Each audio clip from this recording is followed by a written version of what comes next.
The flash of cameras felt like tiny knives against my retinas. Each burst of light sent a stabbing pain through my skull, but I kept smiling. 22 years of practice had taught me how to smile through anything: exhaustion, humiliation, fear. The smile was as much a part of my costume as the Versace gown that cost more than most people made in 6 months. "Aretha, over here. Give us that gorgeous smile. Who are you wearing tonight?" I turned on instinct, angling my body the way my publicist had drilled into me since I was 7 years old. Left side, always the left side. Chin down slightly, eyes up through the lashes. The pose that made me look vulnerable and sultry at the same time. The pose that had graced 1,000 magazine covers. The premiere of Midnight Confession should have been my triumph. The role had pushed me to places I didn't know existed, demanded things from me that left me hollow and shaking after every take. Critics were already calling it career-defining work. But all I could think about as I smiled for the cameras was the letter that had arrived at my trailer yesterday. "I'm going to carve that pretty face off your skull." The 4th death threat in 2 weeks. Each one more specific, more intimate, more terrifying than the last. Someone knew where I slept, what I ate for breakfast, which route my driver took to the studio. Someone was watching every moment of my carefully constructed life. "Aretha, can we get a statement about the threats?" The question cut through my practiced performance. My smile flickered for just a second, enough for the cameras to catch it, to turn it into tomorrow's headline. "Aretha Tyler, cracking under pressure?" My father appeared at my elbow like he always did when things threatened to spiral. Marcus Tyler, Hollywood's most powerful manager.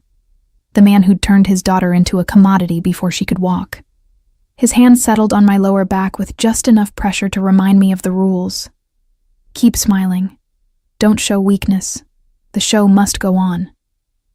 "That's all for tonight, folks," he said smoothly, his voice carrying the authority of someone who controlled access to one of Hollywood's biggest stars. "Aretha needs to get inside." The hand on my back became firmer, steering me through the chaos of photographers and fans screaming my name. I caught glimpses of faces in the crowd, some worshipful, some hungry, all of them wanting something from me. My time, my attention, my soul. Inside the theater, the air was cooler, but no less suffocating. Industry people packed the lobby, all perfectly dressed, perfectly coiffed, perfectly fake. I recognized most of them. Directors who'd tried to get me alone in their trailers. Producers who'd hinted that certain favors could advance my career. Actors who smiled for the cameras then spread vicious rumors behind closed doors. This was my world. Had been my entire life, and I'd never felt more like a stranger in it. "We need to talk," my father said, his voice low enough that no one else could hear. "After the screening." I nodded mechanically, already knowing what he wanted to discuss. The threats. The attempted break-in at my house last week. The suspicious car that had followed my driver for 3 days straight. The reality we'd both been trying to ignore. Someone really did want me dead. The screening passed in a blur. I sat in the darkness, watching myself on the screen. A version of me that could cry on command, could bare her soul with perfect precision, could make audiences believe she was feeling things I'd long ago learned to shut away. The irony wasn't lost on me. I could portray every human emotion with devastating authenticity, but I'd forgotten how to actually feel them. When it ended, the applause was thunderous. I stood, smiled, waved, said all the right things. My co-star kissed my cheek. The director gave a speech praising my raw vulnerability. Industry veterans told me I'd finally arrived as a serious actress. None of them saw me at all. The after-party was at some exclusive club in West Hollywood, the kind of place where bottles of champagne cost what most people made in a month. I stayed exactly 90 minutes, long enough to be seen, not long enough to seem desperate or drunk. My father shadowed me the entire time, making sure I talked to the right people, laughed at the right jokes, networked with surgical precision. By the time we left, my face hurt from smiling and my feet were bleeding inside my 4-inch Louboutins. But I'd done my job. I'd been Aretha Tyler, America's sweetheart, the girl next door who happened to look like she'd been sculpted by angels and could cry on cue. "The car's waiting," my father said as we exited through a back entrance, away from the remaining photographers. I expected to see our usual driver, Miguel, with his kind eyes and gentle silence. Instead, a black Escalade sat idling at the curb, windows tinted so dark I couldn't see inside. 2 men in suits flanked the vehicle, their postures screaming security despite their attempts to look casual. "What's this?" I asked, suddenly alert in a way the champagne and exhaustion had been trying to prevent. "Your new security detail," my father said, and something in his voice made my stomach drop. "Things have escalated, Aretha. The police found evidence that the person sending those threats has been surveilling you for months. They have photos, detailed schedules, information about your daily routines that shouldn't be publicly available." My breath caught. "How detailed?" "Detailed enough that we're taking this very seriously now." The door to the Escalade opened, and a man emerged. Not one of the security guards, someone else entirely. Someone who made my instincts scream danger, even as my exhausted brain tried to process what I was seeing. He was tall, easily over 6 feet, with broad shoulders that filled out his black suit in a way that suggested the muscles beneath weren't just for show. Dark hair cut short and styled back from a face that could have been carved from granite. All sharp angles and hard edges, with absolutely no warmth in the cold gray eyes that swept over me with clinical assessment. This wasn't a bodyguard. This was something else entirely. "Aretha," my father said. "This is Drake Carter. He'll be heading your security detail personally." Drake Carter. The name rang a bell somewhere in my consciousness, though I couldn't immediately place it. But the way he looked at me, like I was a problem to be solved rather than a person, made every muscle in my body tense. "Miss Tyler," he said, his voice a deep rumble that matched everything else about him. Cold, controlled, dangerous. He didn't offer his hand, didn't smile, didn't show any of the deference I'd grown accustomed to from people who worked for me. "I don't need a babysitter," I said, exhaustion making me more blunt than usual. "I have security. Miguel has been driving me for 3 years without incident." "Miguel is a driver," Drake replied, and there was something almost dismissive in his tone. "What you need right now goes far beyond someone who knows how to navigate Los Angeles traffic." The arrogance in his voice made my jaw clench. I'd spent my entire life being told what I needed, what I should wear, how I should speak, who I should be. I didn't need another man adding his voice to that chorus. "Look," I said, turning to my father, "I appreciate the concern, but—" "This isn't a negotiation," my father interrupted, his voice carrying that edge of steel that had gotten him to the top of Hollywood's food chain. "Someone tried to break into your house, Aretha. They disabled your alarm system. They got past your gate. If your neighbor's dog hadn't started barking, God knows what would have happened." The information hit me like a physical blow. "When was this?" "2 nights ago, while you were at that charity gala." 2 nights ago. I'd been smiling for cameras at a $5,000 a plate dinner to save the rainforest or feed hungry children or whatever cause had been trendy that week. And someone had been in my house, touching my things, walking through rooms where I slept. "Why didn't you tell me?" My voice came out smaller than I intended. "Because you had a premiere to focus on," my father said, as if that explained everything. As if my career was more important than my life. Which, in his mind, it probably was. I looked back at Drake Carter, this stranger who was apparently now in charge of keeping me alive. He watched me with those cold gray eyes, and I had the unsettling feeling he could see right through the perfectly crafted exterior to the exhausted, frightened woman beneath. "Get in the car, Miss Tyler," he said, not unkindly but with absolute authority. "We have a lot to discuss, and this parking lot isn't secure." Every instinct told me to refuse, to assert some kind of control over my own life. But I was so tired. Tired of smiling, tired of performing, tired of pretending I was fine when I could feel myself cracking from the inside out. I got in the car. The interior smelled of leather and something else. Gun oil, I realized with a start. Drake slid in beside me, close enough that I could feel the heat radiating from his body, could smell his cologne mixed with something darker, more primal. The door closed with a solid thunk that sounded too much like a prison cell locking. "Where are we going?" I asked as the car pulled away from the curb. "Somewhere safe," Drake replied. "Your house is compromised. Your usual haunts are too public. Until we identify who's behind these threats and neutralize them, you're going to need to make some lifestyle adjustments." Lifestyle adjustments, as if my entire existence wasn't already a series of adjustments made to accommodate everyone else's needs and expectations. "I have commitments," I said, pulling out my phone to check my calendar. "Photo shoots, interviews, a table read next week for—" Drake's hand closed over mine, taking the phone with gentle but immovable force. His skin was warm, rougher than I expected, and the contact sent an unexpected jolt through me. "Those commitments just became less important than staying alive," he said, powering down my phone. I stared at him, at this stranger who just walked into my life and immediately started making decisions about it. "You can't just—" "I can, and I will." He met my gaze steadily. "Your father hired me to keep you safe, Miss Tyler. That's what I intend to do, with or without your cooperation. Though things will go much more smoothly if you choose to work with me instead of fighting me at every turn."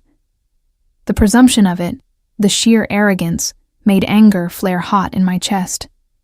"You don't know anything about me or my life." "I know more than you think." He pulled out a tablet.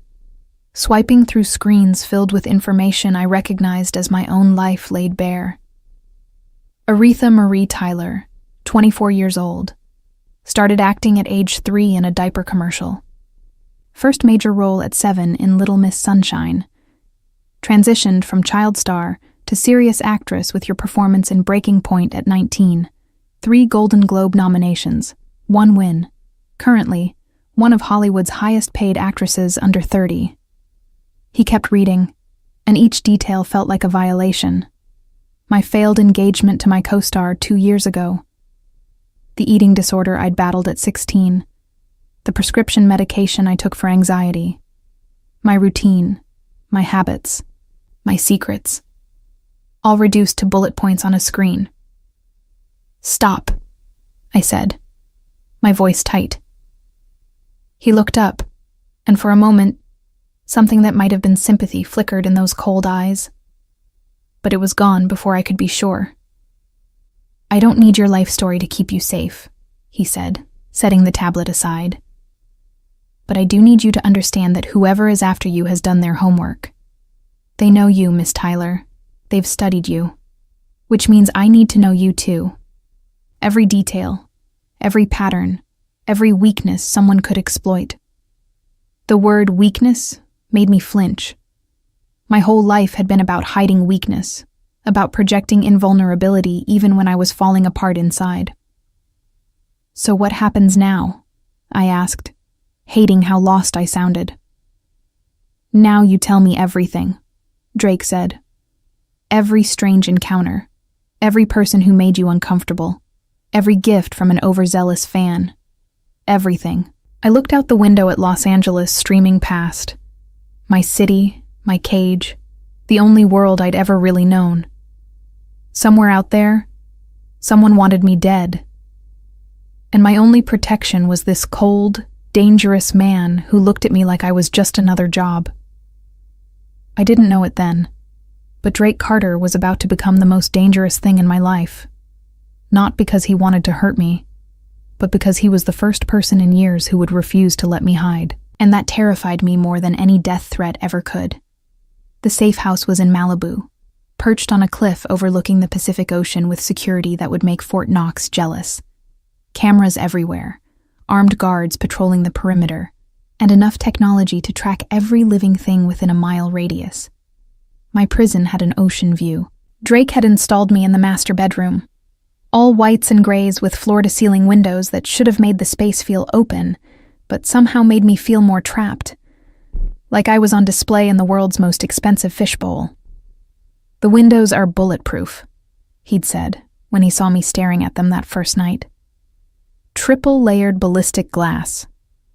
Someone could fire a rocket launcher at them and you'd be fine." The reassurance had the opposite effect. I'd spent the night lying awake, imagining all the ways someone might try to kill me if bullets weren't an option. That was 3 days ago. 3 days of being shadowed every moment, of having my phone monitored, of needing permission to step onto the fucking balcony. 3 days of Drake Carter's cold efficiency and absolute control over every aspect of my existence. I was going insane.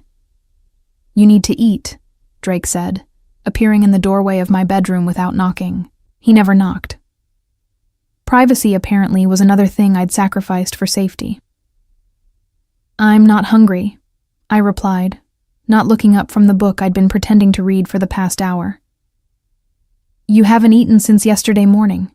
That bagel you picked at doesn't count. Since when is my eating schedule part of your security responsibilities? Since you passing out from low blood sugar became a tactical concern." He moved into the room, and I was acutely aware of how much space he took up. Not just physically, though God knew he was imposing enough, but his presence seemed to fill every corner, demanding attention. I finally looked at him. He'd changed from his usual suit into dark jeans and a black t-shirt that did absolutely nothing to hide the muscles beneath. His hair was still damp from a shower, pushed back from his face in a way that made the sharp angles of his features even more pronounced. He was objectively attractive. I'd noticed that the first night, in the clinical way I noticed most things about people, cataloging details for potential use later. But there was nothing soft about Drake Carter's attractiveness. It was all hard edges and barely contained violence, like a blade wrapped in expensive fabric. "There's dinner downstairs," he said when I didn't respond. "Grilled salmon, roasted vegetables, brown rice. Nothing that will upset your delicate Hollywood stomach." The sarcasm in his voice made my jaw clench. "My delicate Hollywood stomach? I've read your dietary restrictions. No gluten, no dairy, no red meat, no sugar, no fun." He crossed his arms, leaning against the doorframe. "Let me guess, your nutritionist prescribed it?" "My trainer," I corrected, hating that I was defending myself. "I have to maintain a certain look for my career." "Your career." He said it like it was a dirty word. "Right. Can't have America's sweetheart looking anything less than perfect." The contempt in his voice was like a slap. I stood, the book tumbling from my lap. "You don't know anything about my life or what I have to do to maintain it. Don't I?" He pushed off the doorframe, moving into my space with that predatory grace that made my pulse spike. "I know you've been working nonstop since you were 3 years old. I know your father controls every aspect of your career, and from what I can see, most of your personal life too. I know you haven't taken a vacation that wasn't for a film shoot in 6 years. I know—" "Stop," I cut him off, my voice shaking. "Just stop." He did, but his eyes never left mine. And for the first time since I'd met him, I saw something other than cold assessment in them. Something that might have been understanding, or pity, or both. I hated it. I didn't need his pity. Didn't need him looking at me like I was some broken doll in a pretty dress. "The salmon will get cold," he said finally, his voice softer than before. "Come downstairs." It wasn't quite an order, but it wasn't a request either. I wanted to refuse. Wanted to assert some kind of control over my own life. But the truth was, I was hungry. Starving, actually. And sitting up here alone with my thoughts was driving me crazy. I followed him downstairs to the open concept kitchen and dining area. The table had been set for two, and I realized with a start that Drake apparently intended to eat with me. "You're joining me?" I asked, unable to keep the surprise from my voice. "Someone needs to make sure you actually eat." He pulled out a chair, and I sat before I could think better of it. "Besides, we need to talk." "About what?" He served the food with an efficiency that suggested he was comfortable in a kitchen, which seemed at odds with everything else about him. When he sat across from me, his eyes were serious. "Your father received another letter today," he said without preamble. "Delivered to his office." My appetite vanished. "What did it say?" "The usual threats, but with more specific details about your schedule from last week. Places you went, people you saw, conversations you had in supposedly private locations." He paused. "Whoever this is, they're not just watching you, Aretha. They're close. Close enough to have access to information that should be confidential." The use of my first name surprised me. He'd been calling me Miss Tyler since we met, maintaining that professional distance. The shift felt significant somehow. "You think it's someone I know?" I said, the realization settling like ice in my stomach. "I think it's someone with access to your inner circle, your management team, your publicist, someone on your security detail before I took over. Maybe even someone from the set of your last film." I set down my fork, suddenly unable to even look at the food. "So, I can't trust anyone." "You can trust me," Drake said, and the certainty in his voice made me look up. "That's why your father hired me specifically. My reputation for discretion is impeccable, and I have no connections to Hollywood that could compromise my objectivity." "But you do have other connections," I said, remembering why his name had seemed familiar when we first met. "You're not just a security consultant, are you?" His expression didn't change, but something shifted in the air between us. "What have you heard?" "Rumors, stories about the real power in Los Angeles, the kind that doesn't show up in tabloids or on red carpets." I met his gaze steadily. "You're a crime boss, aren't you?" I struggled with the word, feeling absurd saying it out loud. "A mafia boss." "The term is outdated," he said calmly, as if we were discussing the weather. "But yes, I run certain operations in this city that exist outside legal parameters. Your father knew that when he hired me. In fact, it's precisely why he hired me, because you're a criminal, because I have resources and connections the police don't, because I can operate outside the constraints of law enforcement, because I can protect you in ways they can't." He leaned forward. "Because when we find who's behind this, I can ensure they never threaten anyone again." The implication was clear. Drake Carter didn't believe in the justice system. He believed in permanent solutions. "You're going to kill them," I said, not quite a question. "I'm going to neutralize the threat," he corrected. "How permanent that neutralization needs to be depends on the circumstances." I should have been horrified. Should have demanded he'd leave, called my father, insisted on different protection. But all I felt was a strange, twisted relief. For once, someone was talking to me without euphemisms or careful PR speak. Drake Carter was dangerous, yes, but at least he was honest about it. "Why are you really doing this?" I asked. "My father must be paying you, but I can't imagine money is your primary motivation." His expression shifted, something dark passing over his features before he controlled it. "Let's just say I have personal reasons for wanting to find the person behind these threats." Personal reasons.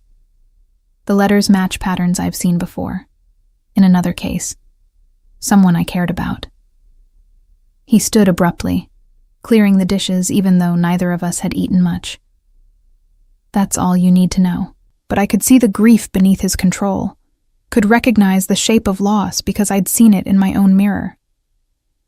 Drake Carter wasn't just protecting me for money, or even out of some sense of duty. This was personal for him too. "Who did you lose?" I asked quietly. He stopped, his back to me, hands gripping the edge of the sink. For a long moment he didn't answer, and I thought he wouldn't.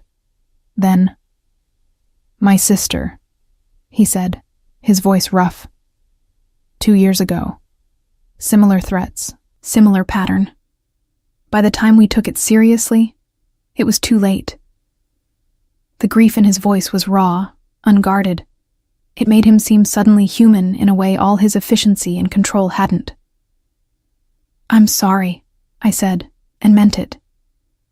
He turned, and his eyes were cold again, the vulnerability locked away. "Don't be sorry. Help me catch the bastard who killed her, because I'm fairly certain it's the same person who's after you." The weight of that statement settled over me. I wasn't just a target. I was bait. A tool to help Drake Carter catch his sister's killer. "Does my father know?" I asked. "That this is connected to your sister?" "He knows I have incentive beyond money to keep you safe. The specifics are between you and me." "Why tell me at all?" "Because you deserve to know why I'm so invested in this, and because I need you to trust me completely if we're going to work together." He moved back to the table, sitting across from me again. "I'm not going to lie to you, Aretha. Your life is in danger. Real, serious danger. But I will do everything in my power to protect you. Not just because I'm being paid, but because I need to catch this person. For my sister. For my niece who almost lost her life too. For every future victim if we don't stop this now." The honesty was brutal, but refreshing. No one ever spoke to me like this. Like I was capable of handling the truth instead of needing to be protected from it. "What do you need from me?" I asked. "Everything. Every detail about your life, no matter how small or embarrassing or private. Every person you've worked with, every relationship you've had, every place you frequent. I need to know you inside and out, Aretha. Your patterns, your habits, your weaknesses. Because whoever is after you already knows all of that. They're counting on us not knowing." The idea of being that exposed to him, of letting him see behind the carefully constructed persona, made my chest tight with anxiety, but I nodded. "Okay. We start tomorrow. Full background interviews, pattern analysis, threat assessment." He stood again. "For tonight, try to get some sleep. I'll be in the room next to yours if you need anything." He moved toward the door, and I found myself calling after him. "Drake?" He paused, looking back. "Thank you," I said, "for being honest with me, for treating me like I can handle the truth." Something shifted in his expression, a crack in that cold exterior. "You're stronger than you think you are, Aretha. I can see that, even if no one else bothers to look." He left before I could respond, and I sat alone in that beautiful prison of a house, my heart racing for reasons that had nothing to do with fear. Drake Carter saw me. Not the actress, not the brand, not the carefully constructed image. He saw the person beneath, and he thought I was strong. That was more dangerous than any death threat could ever be. The interrogation, because that's what it really was, despite Drake's attempts to call it a background interview, started at 8 the next morning. I'd barely slept, my mind spinning with everything he'd told me, with the weight of being bait for a killer who'd already murdered once. Drake was already in the living room when I came downstairs, the coffee table covered with files, photographs, and what looked like a timeline stretching back years. He'd set up multiple laptops, their screens displaying data I couldn't quite make out from the doorway. "Coffee?" he asked without looking up, and I realized he'd somehow known I was there despite being completely focused on his work. "Please," I said, moving into the room. I'd dressed carefully that morning, yoga pants and an oversized sweater, my hair pulled back in a messy bun, no makeup. The real me, or as close to real as I ever got. If he wanted to know me, he might as well see this version too. He glanced up as I approached, and something flickered in his eyes as they traveled over me. Not the cold assessment I'd grown used to, but something warmer, more human. It was gone in a second, replaced by his usual control, but I'd seen it. "You look different," he said, standing to pour coffee from a French press I hadn't noticed. "Younger." "I'm not wearing my mask," I replied, accepting the mug he offered. Our fingers brushed, and I felt that same jolt of awareness I'd experienced in the car. This is what I actually look like. I prefer it. He said it simply, as if the observation meant nothing, but I felt heat rise to my cheeks anyway. We settled on opposite ends of the couch, and Drake pulled up the first file on his tablet. "Let's start with your childhood. I know the public story. Child star, doting father who became your manager, steady rise to fame. But I want the real story." I stared into my coffee, watching the cream swirl in dark patterns. "The real story isn't very interesting. Try me." So I told him about how my mother left when I was 2, unable to handle my father's ambition, and the way he'd turned me into a commodity before I could walk. About auditions every weekend, acting classes every day after school, summers spent on film sets instead of playing with friends. About learning to cry on command by age 5 because that's what the script required. About never having a childhood because I was too busy portraying children for other people's entertainment. Drake listened without interrupting, his gray eyes fixed on my face with an intensity that should have made me uncomfortable but somehow didn't. He wasn't looking at Aretha Tyler, Hollywood's golden girl. He was looking at me, seeing things I'd never let anyone see before. "Your father," he said when I finished. "Tell me about your relationship with him now." I laughed, the sound bitter even to my own ears. "He's my manager. He controls my career, my finances, my schedule. Every decision about my life goes through him." "That's the professional relationship. What about the personal one?" The question made something twist in my chest. There is no personal relationship. There hasn't been since I was a child. Maybe never. Marcus Tyler doesn't have a daughter. He has a very profitable investment. Does he know about the eating disorder? The anxiety medication? I stiffened. He knows what he needs to know to manage my image. That's not an answer. It's the only answer I have. I set down my coffee with more force than necessary. My father cares about my career. Whether I'm healthy or happy or falling apart inside is irrelevant as long as I show up on set and deliver the performance. Drake was quiet for a moment, and when he spoke again, his voice was softer.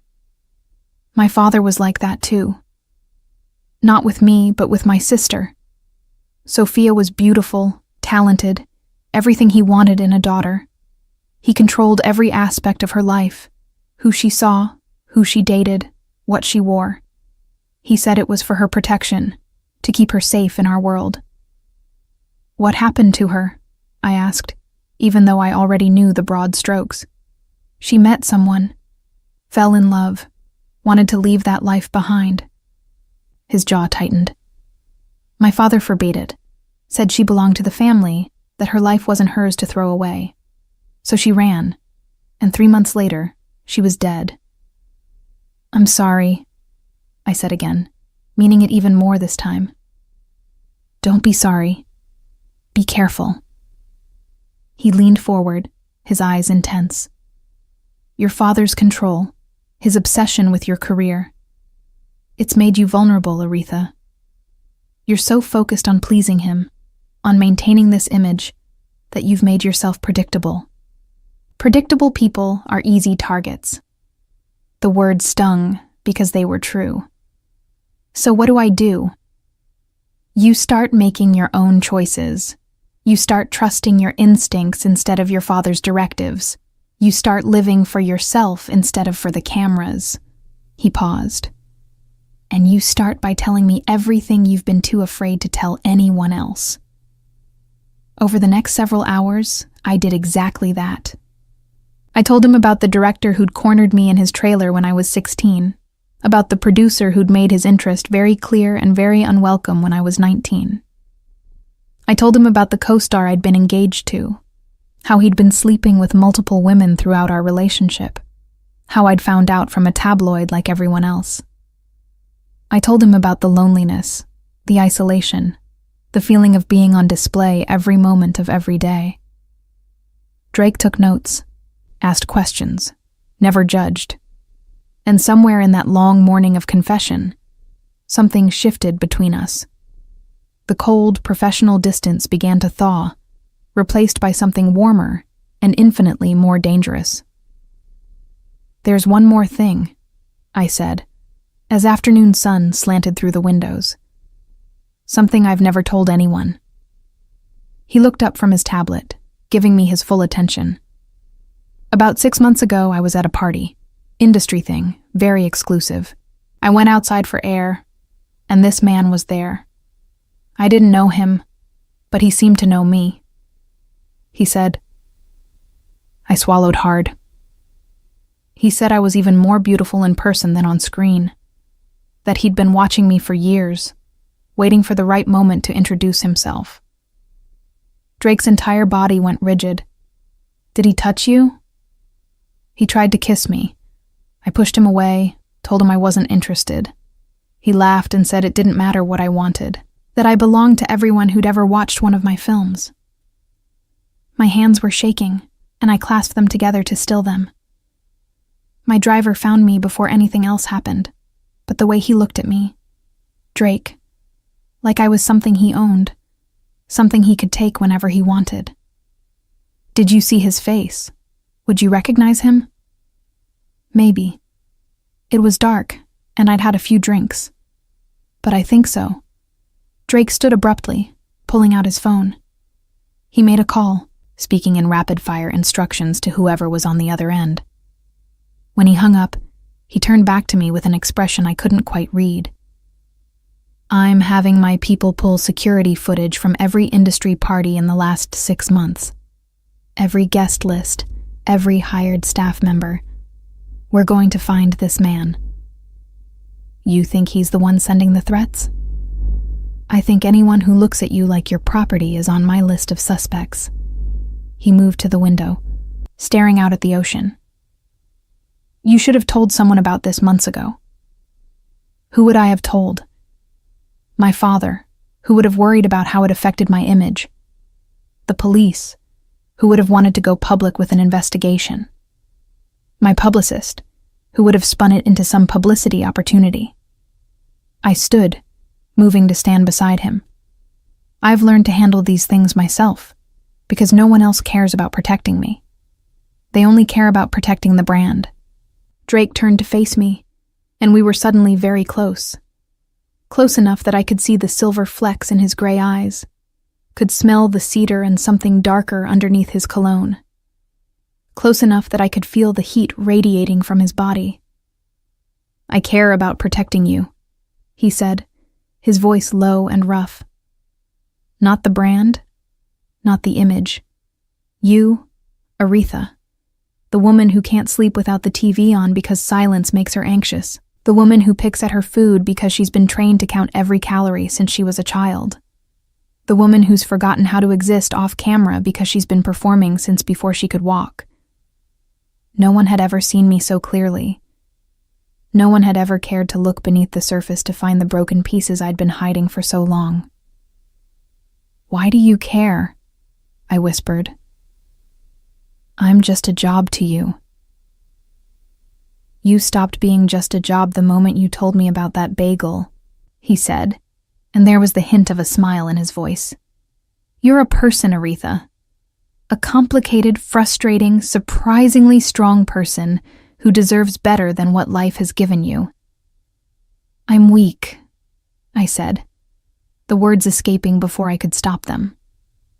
"I let my father control me. I let directors and producers and co-stars treat me like a thing instead of a person. I smile and perform and never fight back. That's not strength. Survival is strength."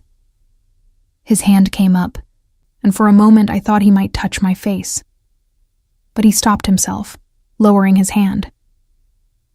You've survived 24 years in an industry that eats people alive. You've maintained your sanity, mostly, while being objectified and commodified since childhood. You've built a successful career despite everyone around you treating you like you're just a pretty face. That takes more strength than you realize. Tears pricked my eyes, and I blinked them back furiously. I didn't cry. Couldn't cry.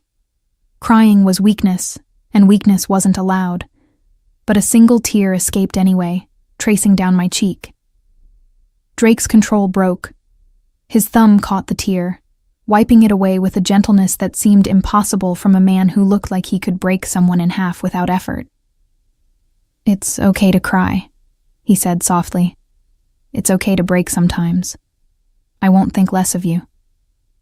Something inside me cracked open at those words, and suddenly I was crying. Really crying, not the pretty camera-ready tears I'd perfected over the years.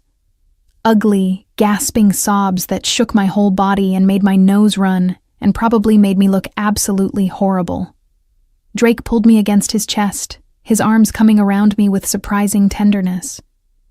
He didn't tell me it was okay, or that everything would be fine. He just held me while I fell apart, one hand rubbing slow circles on my back, the other cradling my head against his shoulder. I didn't know how long we stood there, me crying into his shirt while he held me like I was something precious and breakable. Eventually the tears slowed, then stopped. But neither of us moved. "I'm sorry," I said finally, my voice muffled against his chest. "I got your shirt wet. I have others." His voice rumbled through his chest, and I could feel his heartbeat steady and strong under my cheek. "Feel better?" "Embarrassed, mostly." "Don't be." He pulled back just enough to look at me, and his eyes were warm in a way I'd never seen. "You've been holding that in for a long time. It needed to come out." I looked up at him, suddenly aware of how close we were, of the way his arms were still around me, of the heat between our bodies. His gaze dropped to my lips, and for a moment, just a moment, I thought he might kiss me. Instead, he stepped back, putting professional distance between us once more. But I could see the effort it took, could see the tension in his jaw and the way his hands clenched at his sides. "We should take a break," he said, his voice rougher than usual. "You've given me a lot to process." I nodded, not trusting my voice. He moved toward the kitchen, and I heard him making more coffee, the domestic sounds somehow jarring after the intimacy of the last few minutes. I touched my face where his thumb had wiped away my tear, still feeling the ghost of his touch. Drake Carter was supposed to be my protector, but I was beginning to realize he might be the most dangerous thing in my carefully controlled world. Not because he wanted to hurt me, but because he made me want things I'd forgotten I could have. Like honesty, like freedom, like someone who saw me as more than just a pretty face to photograph, like being touched with gentleness instead of possession. And that terrified me more than any stalker ever could. The days that followed fell into a strange rhythm. Drake worked his contacts, following leads that took him into parts of Los Angeles I'd never seen, the real city beneath the Hollywood gloss. He'd leave before dawn, returning at odd hours with updates that were equal parts progress and frustration. The man from the party remained unidentified. Security footage had been conveniently corrupted or missing from 3 different venues. Guest lists had people registered under fake names or as someone's +1. Whoever this person was, they knew how to move through my world without leaving traces. When Drake was gone, I was left with his team. Marcus, his second in command, was a former Marine with kind eyes and an easy smile that felt jarring given the circumstances. Elena, the tech specialist, was a tiny woman with purple hair who could hack into anything and often did without asking permission first. And Tony, the driver who replaced Miguel, barely spoke but watched everything with the alertness of someone who'd seen too much violence They were professionals, efficient, and surprisingly easy to be around once I stopped thinking of them as my captors and started seeing them as people just doing their job. "Boss is worried about you," Marcus said one afternoon while we sat on the deck overlooking the ocean. Drake had been gone for 3 days this time, tracking a lead in San Francisco, and I'd been restless, unable to focus on anything. "He doesn't seem like someone who worries," I replied, watching the waves crash against the rocks below. Marcus laughed. "That's because you haven't seen him when you're out of his sight. Man checks in every 4 hours like clockwork. Wants updates on what you ate, whether you slept, if you seemed upset. He's got it bad." "Got what bad?" "Nothing," Marcus said quickly, but he was smiling. Forget I said anything, but I couldn't forget. The idea that Drake Carter, cold and controlled and dangerous, might actually worry about me beyond his professional obligations sent warmth spreading through my chest. That night, I couldn't sleep. I wandered through the house, restless and anxious in a way that had nothing to do with the threats on my life. I ended up in Drake's room. Not intentionally, my feet just carried me there. His space was as controlled as everything else about him. Bed made with military precision, minimal personal items, everything in its place. But on his nightstand, I found something unexpected. A photograph. A woman laughed up at the camera, beautiful and carefree, holding a small girl with dark curls and Drake's gray eyes. His sister and niece, I realized. The family he'd lost. "That was the last good day we had," Drake's voice came from the doorway, and I spun around, clutching the photo frame to my chest. "I'm sorry," I said quickly. "I shouldn't have." "It's fine." He moved into the room, and I realized he looked exhausted.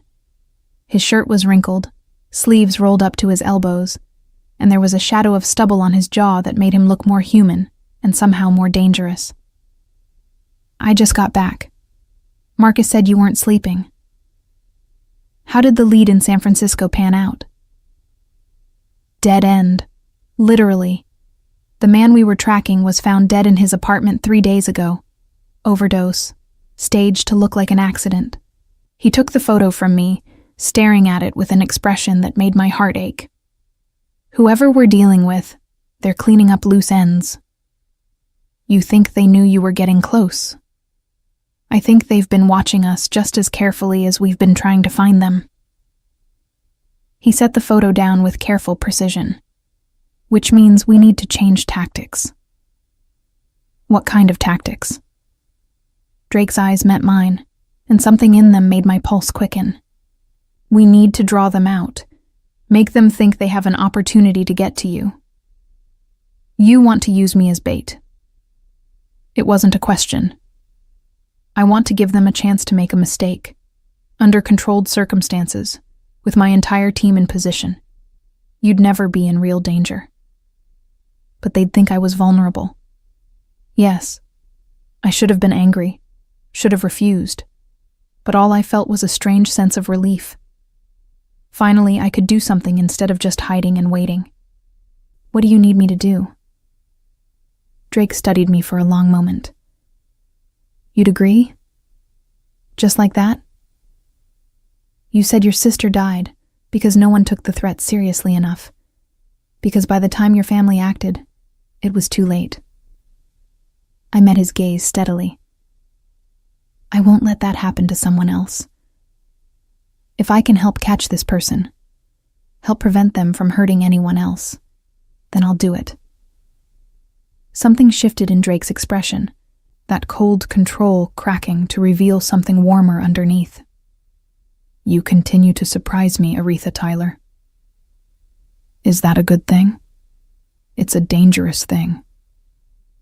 He moved closer, and suddenly the room felt too small, the air too warm. "You were supposed to be just another spoiled Hollywood actress who needed babysitting. You weren't supposed to be brave. You weren't supposed to be real." "Sorry to disappoint your prejudices," I said. trying for levity but failing because my voice came out breathless. You didn't disappoint them. You shattered them completely. His hand came up, and this time he didn't stop himself from touching me. His fingers traced along my jaw, tilting my face up to his. That's the problem. What problem? You're supposed to be a job, a means to an end. But somewhere between your confession about that bagel and watching you cry in my arms, you became something else entirely. My heart hammered against my ribs. What did I become? Mine, he said, the word rough and possessive. At least that's what I want you to become. What I shouldn't want, what I have no right to want but want anyway. I should have pulled away, should have reminded him that this was professional, that I was vulnerable and traumatized and definitely not in a place to start something with anyone, let alone a crime boss who'd admitted to using me as bait. Instead, I leaned into his touch. And if I want that too? Then we're both incredibly stupid, he murmured, but he was leaning down, his breath warm against my lips. Because this is going to complicate everything. Maybe I'm tired of everything being simple and controlled and predictable, I whispered. Maybe I want complicated. He kissed me then, and it was nothing like the chaste, camera-ready kisses I'd performed in dozens of films. This was real and raw and desperate, his hands tangling in my hair, my fingers fisting in his shirt, both of us trying to get closer despite already being pressed together. When we finally broke apart, both breathing hard, Drake rested his forehead against mine. This can't happen. Bit late for that, I pointed out, still dizzy from the kiss. I'm serious, Aretha.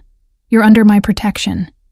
Getting involved with you while you're vulnerable, while you're dependent on me for your safety, it crosses every ethical line. What if I don't care about ethics right now? You should. He stepped back, putting distance between us that felt like miles. Because when this is over, when we catch whoever's threatening you, you're going to wake up and realize you've been living in a pressure cooker.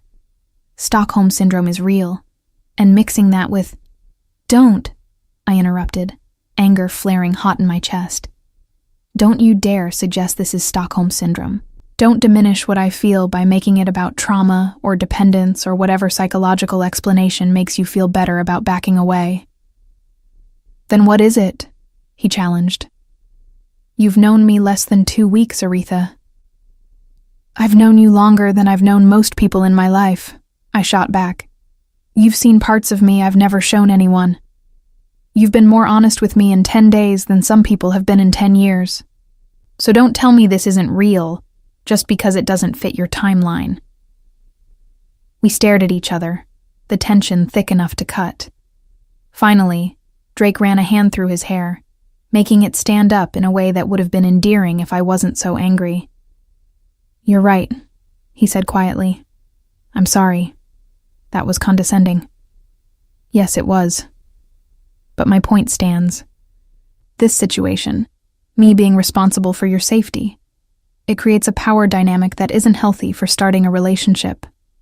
So we wait, I said, even though everything in me protested.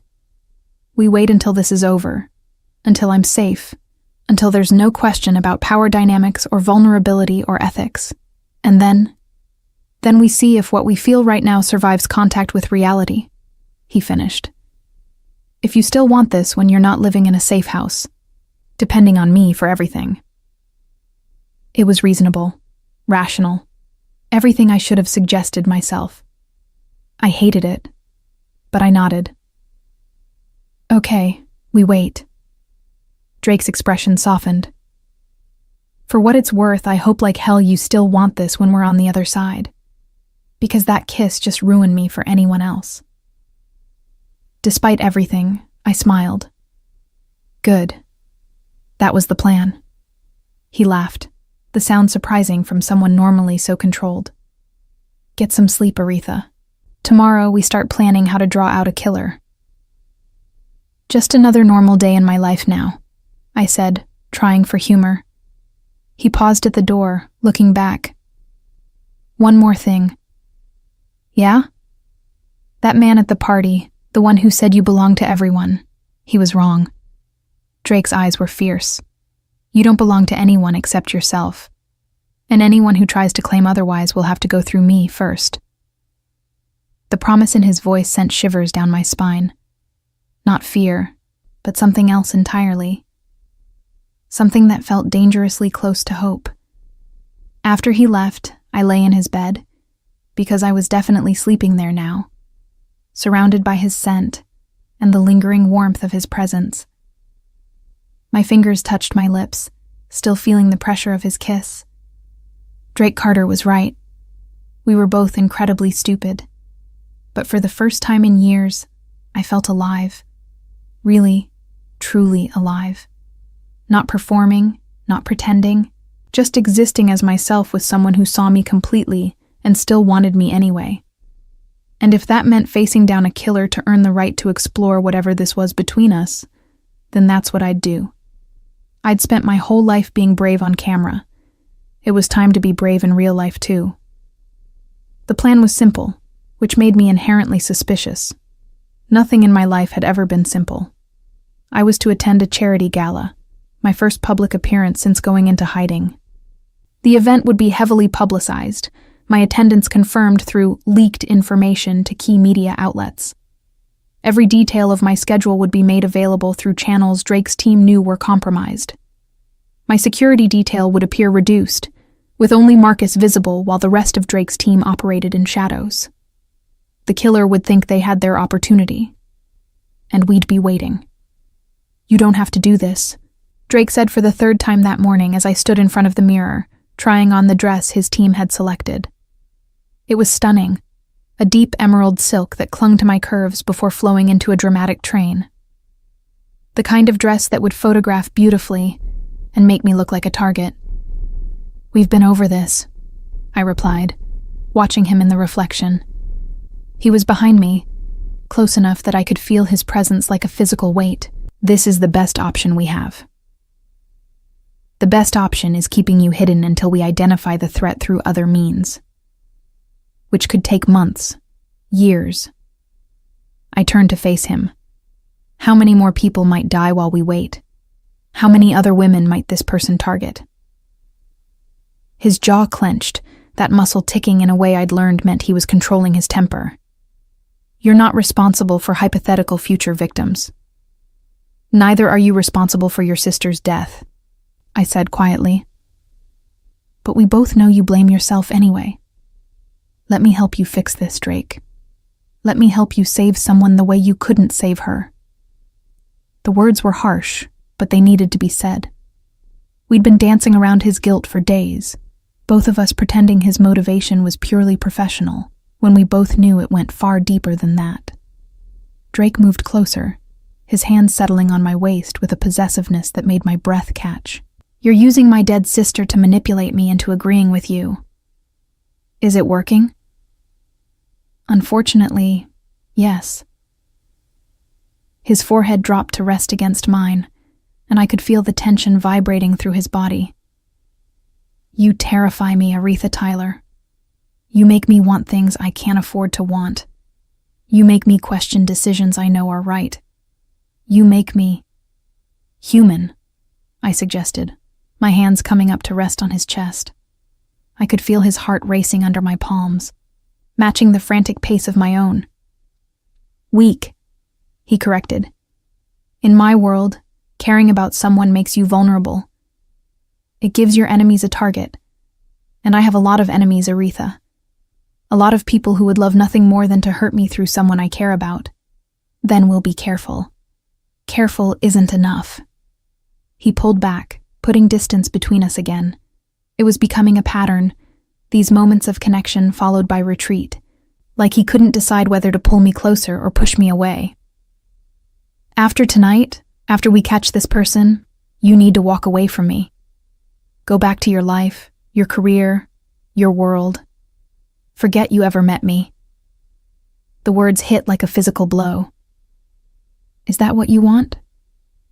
What I want is irrelevant. What's safe for you is all that matters. Don't I get a say in what's safe for me? Anger flared hot in my chest. I'm so tired of men making decisions about my life without consulting me. My father does it. My publicist does it. Every director I've ever worked with does it. I thought you were different. I am different, he said, his voice hard. I'm the kind of different that gets people killed. My sister fell in love with someone outside our world, and it got her murdered. My niece will spend the rest of her life in therapy because she watched her mother die. Every person who gets close to me ends up in danger or dead. That's not being protective, Aretha. That's being realistic. I stared at him, seeing past the cold exterior to the guilt and fear beneath. Drake Carter wasn't pushing me away because he didn't care. He was pushing me away because he cared too much. What if I'm willing to take that risk? I asked quietly. Then you're not as smart as I thought you were. He moved to the door, his hand on the handle. The gala starts at 8. Marcus will brief you on the security protocols. Wear your hair up. It'll make it easier to hide the wire. He left before I could respond, and I stood alone in that beautiful dress, feeling simultaneously powerful and helpless. Elena appeared in the doorway moments later, her purple hair pulled back into a sleek bun that made her look older, more serious. He's an idiot, she announced, moving into the room with a case of equipment. In case you were wondering. I wasn't, I lied. Sure you weren't. She began unpacking what looked like jewelry, but was actually sophisticated surveillance equipment. Drake's been alone for a long time, Aretha. Ever since Sophia died, he's been convinced that caring about anyone makes them a target. He's pushed away everyone who's tried to get close. Why are you telling me this? Because you're the first person I've seen him care about despite his best efforts not to. Elena held up a delicate necklace, its emerald pendant actually a camera and microphone. And because I think you're good for him. You make him remember what he's fighting for instead of just what he's fighting against. He doesn't want me in his life. He doesn't want you in danger. There's a difference. She fastened the necklace around my throat, her fingers gentle but efficient. After tonight, after this is over and you're safe, don't let him push you away. Make him see that you're stronger than he gives you credit for, that you can handle his world if you choose to. What if I can't?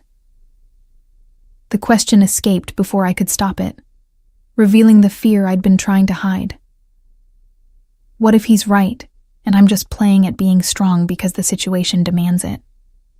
What if when this is over, I go right back to being the controlled, compliant person I've always been? Elena met my eyes in the mirror. Then you will have wasted a perfectly good opportunity to become someone new. But I don't think that's going to happen. I think you've been strong all along, Aretha. You just needed someone to see it before you could see it yourself. The gala was being held at the Grand Regency Hotel, one of Los Angeles's most prestigious venues. As our car pulled up to the entrance, I could see the red carpet stretching out like a blood-stained ribbon. Photographers lined up like executioners waiting for their target. "Last chance to back out," Drake said from beside me. He'd barely spoken during the drive, his attention fixed on the tablet showing feeds from dozens of cameras his team had positioned throughout the venue. "I'm not backing out." "I know." He finally looked at me, and something in his expression made my heart clench. "You look beautiful, by the way. I should have said that earlier. You were too busy trying to talk me out of this." Occupational hazard.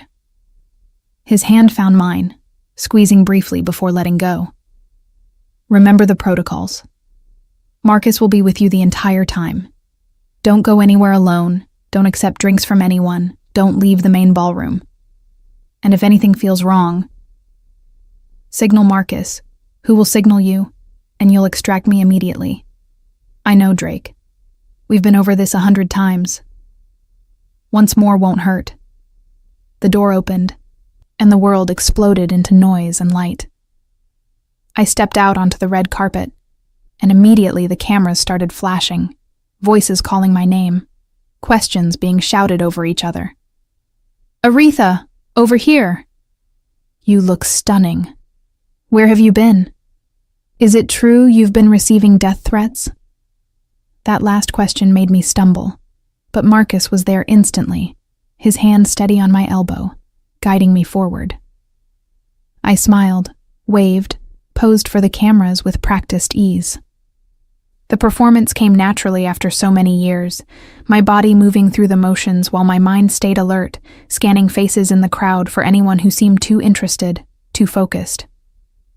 Inside the ballroom, the atmosphere was exactly what I expected. Wealth and pretension wrapped in designer clothing and false smiles. People I'd known for years approached with air kisses and empty compliments, and I played my part perfectly. The gracious star, grateful for the support, deflecting questions about my absence with vague references to personal time and focusing on my craft. Through it all, I was hyper-aware of the necklace around my throat, of Drake listening to every word I said, watching through the hidden camera. It should have felt invasive, but instead it felt comforting. He was there, even when I couldn't see him. "Aretha Tyler," a voice said behind me, sending ice down my spine. "It's been too long." I turned slowly, every instinct screaming danger even as my face arranged itself into a polite smile. The man standing before me was in his late 40s, handsome in a practiced way, wearing a tuxedo that probably cost more than most people's cars. "I'm sorry," I said, my voice steady despite the alarm bells ringing in my head. "Have we met?" "Briefly, at a party 6 months ago." His smile widened, revealing perfect white teeth. "Though you seemed quite distressed that evening. I hope you're feeling better now." The party. The man who'd tried to kiss me, who'd said I belonged to everyone who watched my films. This was him. "Marcus," I said quietly, not taking my eyes off the man. My security was beside me in seconds, his hand settling on my arm in what looked like a casual gesture, but was actually positioning himself between me and the threat. "Is there a problem?" Marcus asked, his voice friendly but his eyes hard. "No problem at all," the man said, but he was watching me with an intensity that made my skin crawl. "I was just reintroducing myself to Miss Tyler. We're old friends." "I don't think we are," I said, finding my voice.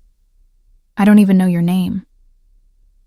"That hurts, Aretha, after all the time I've spent getting to know you." He leaned closer, and I could smell his cologne, expensive and cloying. All those letters I sent, all those photographs I took, and you don't even remember my name. The confession was delivered so casually, like he was discussing the weather. Around us, the party continued, oblivious to the monster standing in the middle of the ballroom. "Step back," Marcus ordered, his hand moving toward his jacket where I knew his weapon was concealed. But the man was faster.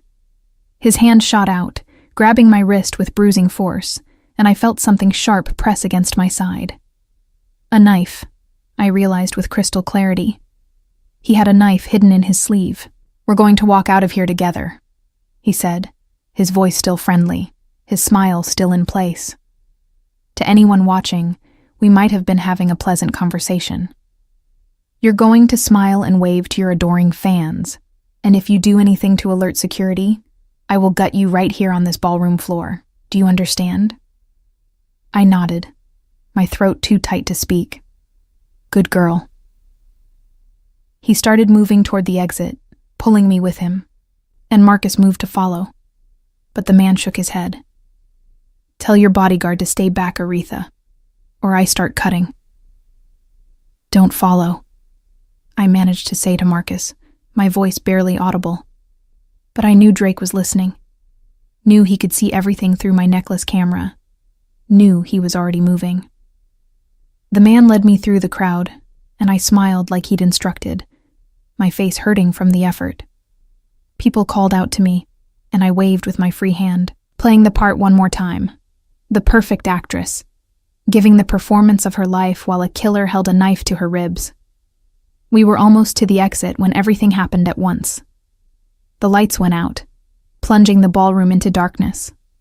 Women screamed, men shouted, and I felt the knife at my side waver for just a second.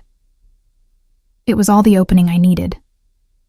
I'd spent years training for action roles, learning fight choreography, building strength and flexibility. I'd always thought those skills were just for camera. But now, in the darkness, I used everything I'd learned. I stomped down hard on my captor's instep, twisted away from the knife, and drove my elbow back into his solar plexus with all my strength. He grunted, his grip loosening, and then Drake was there. I couldn't see him, but I could hear the sounds of impact, flesh hitting flesh, the knife clattering to the floor. The emergency lights flickered on, bathing everything in red, and I saw Drake standing over the man who'd been terrorizing me for months. "Don't kill him," I said, and Drake looked up at me, something feral in his eyes. "Give me one good reason why not. Because I need him to face justice, real justice, not just your revenge." I moved closer, looking down at the man who'd made me a prisoner in my own life. "And because I need him to tell me why. Why me? Why did you choose me?" The man laughed, blood bubbling from his split lip. "Because you're perfect, the perfect victim, the perfect prey. Everyone loves you, Aretha Tyler, but no one really sees you. You're just an image, a fantasy. I wanted to make you real by making you afraid." Drake's fist connected with the man's jaw, and he went limp. "He's not dead," Drake said when I gasped. "Just unconscious. But if you hadn't been here, I wouldn't have stopped." Police were flooding into the ballroom now, summoned by Drake's team. Marcus appeared at my side, and Elena was there too, looking furious and relieved at the same time. "You did it," she said, pulling me into a hug. "You caught him." But I was looking at Drake, at the blood on his knuckles and the fury still burning in his eyes. He met my gaze across the chaos, and I saw everything he wasn't saying. The fear he'd felt, the rage at almost losing me, the acknowledgement that I'd held my own, that I'd been exactly as strong as he'd told me I was. "It's over," I said, the words feeling surreal. "Yes," he agreed, but he didn't sound relieved. He sounded sad, because we both knew what came next. The investigation, the police reports, the media circus, my return to normal life, and Drake stepping back, pushing me away for my own good. The web that had trapped us both was breaking apart, but I wasn't sure either of us was ready to be free. The man's name was Richard Holbrook, and he was exactly the kind of monster who hid in plain sight. A respected entertainment lawyer with clients across Hollywood, he'd used his access and connections to stalk multiple women over the years. I was just his latest obsession, the one he'd decided was worth killing for. Drake's sister Sophia had been another. We learned that 2 days after the arrest, sitting in a police conference room while detectives laid out the evidence. Photographs of Sophia, letters similar to the ones I'd received, a timeline that showed Holbrook had been obsessed with her for months, before he finally acted on his fantasies. Drake sat beside me, his face carved from stone, as they showed us crime scene photos I knew would haunt me forever. His sister had fought. She'd survived the initial attack, long enough to make sure her daughter was safe, long enough to identify her attacker before succumbing to her injuries. But the police hadn't believed her. Richard Holbrook was too well connected, too respected. They'd written off her claims as the delusions of a dying woman, and he'd walked free, until now. "He'll spend the rest of his life in prison," the detective said, closing the file. "Between the evidence we've gathered and Miss Tyler's testimony, along with the confession he gave at the scene, he won't see daylight again." Drake nodded once, his hand finding mine under the table. He'd been touching me more since that night. Casual gestures that felt like lifelines, like he was reassuring himself I was still there, still safe, still alive. But he still hadn't asked me to stay. The media circus that followed was exactly as exhausting as I'd feared. Every outlet wanted an interview. Every reporter wanted the inside story of how America's sweetheart had been stalked by a monster. My father appeared, suddenly concerned about my well-being, now that my survival made for good publicity. I went through the motions, the interviews, the photo shoots, the carefully crafted statements prepared by my publicist. But my heart wasn't in it anymore. Every smile felt more fake than the last, every performance more hollow. Drake's team had moved me back to my own house, now equipped with security that made Fort Knox look amateur. But Drake himself had disappeared. Marcus said he was handling business. Elena claimed he was dealing with fallout from the investigation. But I knew the truth. He was avoiding me, giving me space to recover and readjust to normal life. Preparing to remove himself from my world, now that the threat was gone. I gave him 3 days before I stopped being patient. I found him at a warehouse in East Los Angeles, the kind of place that didn't appear on any map and operated in the shadows of the city. His Escalade was parked outside, and 2 of his men tried to stop me from entering before Marcus waved them off. "He's going to be pissed you're here," Marcus warned. "Good. I'm pissed he's been avoiding me." Inside, the warehouse was exactly what I expected. Concrete and shadows, with shipping containers stacked like building blocks. Drake stood in the center with several men I didn't recognize, all of them looking dangerous in a way that should have frightened me, but didn't. "Aretha," Drake said when he saw me, and I watched every emotion flicker across his face before he controlled them. Surprise, pleasure, fear. "You shouldn't be here. You've been avoiding me." "I've been busy." "Bullshit." I moved toward him, ignoring the interested looks from his associates. "You've been hiding, running, pushing me away because now that the threat is gone, you don't have an excuse to keep me close anymore." His jaw clenched. "Gentlemen, give us a moment." The warehouse cleared quickly, leaving us alone in that vast space. Drake turned to face me fully, and I could see the exhaustion in every line of his body. "You're right," he said simply. "I have been avoiding you." "Why?" "Because being near you makes me want things I can't have. Because every time I see you, I have to remind myself that you're not mine, that you never were mine, that this was always temporary." He moved closer, and I could see the barely controlled emotion in his eyes. "Because watching you walk back into that world, smile for those cameras, become that perfect image again. It kills me, Aretha. It kills me knowing you're going to disappear back into the life I pulled you out of, and I won't be able to stop it. What if I don't want to go back?" The words escaped before I could second-guess them. What if I want something different? Something real? "You don't know what you're saying. You're traumatized, grateful for being saved, caught up in the intensity of the last few weeks. That's not a foundation for—" "Don't," I interrupted, anger flaring hot. "Don't you dare tell me I don't know my own mind. I've been making decisions based on what other people want since I was 3 years old. My father, my publicist, directors, producers, everyone telling me what to think, how to feel, who to be. You were the first person who told me I was strong enough to decide for myself.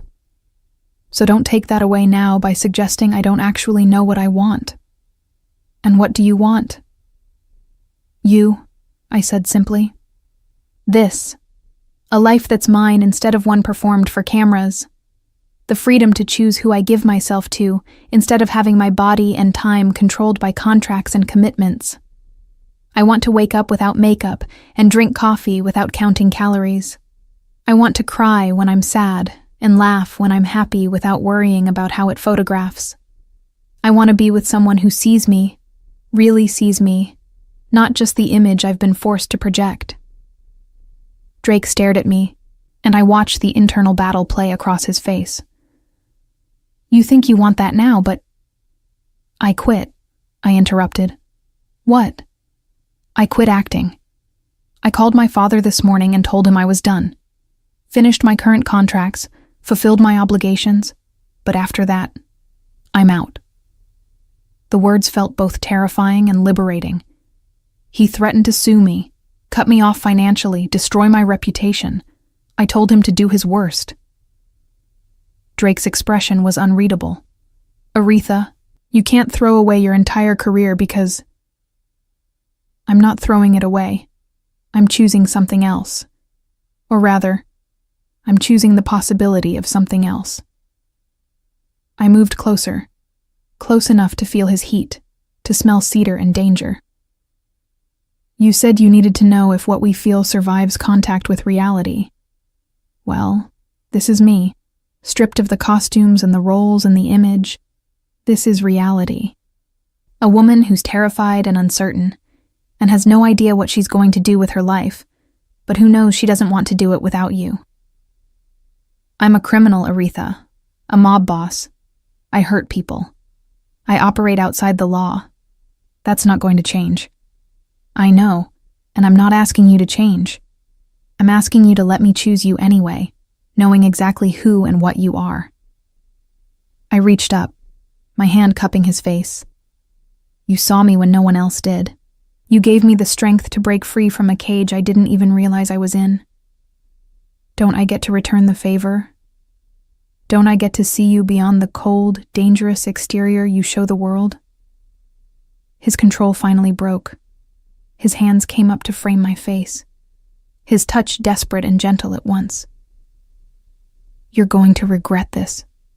Someday, you're going to wake up and realize what you gave up for me, and you're going to resent me for it.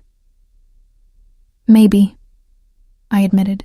Or maybe I'll wake up and realize I finally made a choice for myself instead of for everyone else.